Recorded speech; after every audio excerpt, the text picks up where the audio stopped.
immobilier, sans oublier l'attractivité économique et touristique. Mesdames et messieurs, en ce qui concerne le cas de notre pays, je profite de cette occasion pour vous rappeler. Alors que le projet de la ligne grande vitesse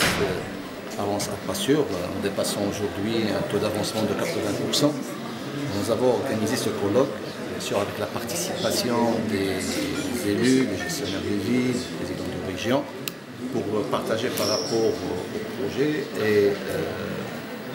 comme le titre normalement du colloque, la grande vitesse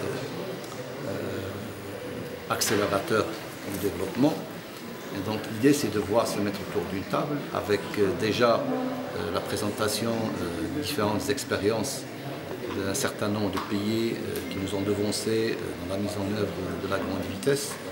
pour d'un côté mesurer comment la grande vitesse a impacté le développement socio-économique sur l'ensemble des aspects au niveau de ces pays. Et donc c'est l'objet normalement de la matinée pour avoir cet échange.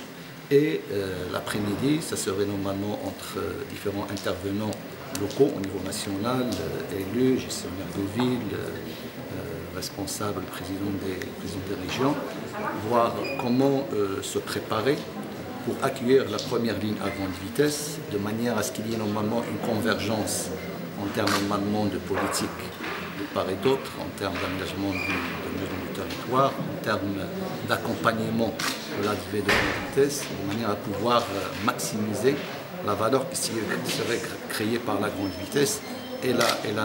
mieux la capter. Et donc à la lumière des expériences des pays qui nous ont devancés, cette journée permettra de tirer des conclusions et de voir quel modèle adopter au niveau marocain, parce que normalement chaque pays a ses spécificités, on ne peut pas, chacun a son modèle, voir comment adapter notre modèle de manière à tirer le maximum. Très bien, c'est que normalement au niveau des différentes villes qui sont concernées par le passage de la grande vitesse sont déjà sur des programmes de mise à niveau des villes, donc dans le cadre de programmes de convergence. C'est vraiment des programmes qui ont été signés par les différents intervenants devant Sa Majesté sur la période 2014-2018, ce qui tombe à point nommé. Maintenant, il faut mettre tout ça normalement en harmonie, de manière à pouvoir tirer profit de la résonance, de mettre tout en résonance comme ça a été dit. Et donc c'est ça un peu l'objet, c'est que normalement la ligne grande vitesse seule, peut-être il n'aura pas ses effets s'il n'y a pas normalement cette mobilisation, s'il n'y a pas l'appropriation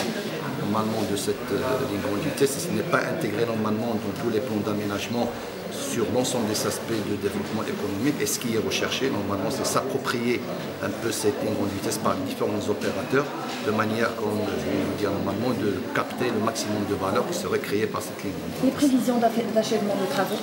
Les prévisions d'achèvement, comme je viens de dire, on a un taux d'avancement qui dépasse les 80% et la mise en service est prévue au premier semestre 2018.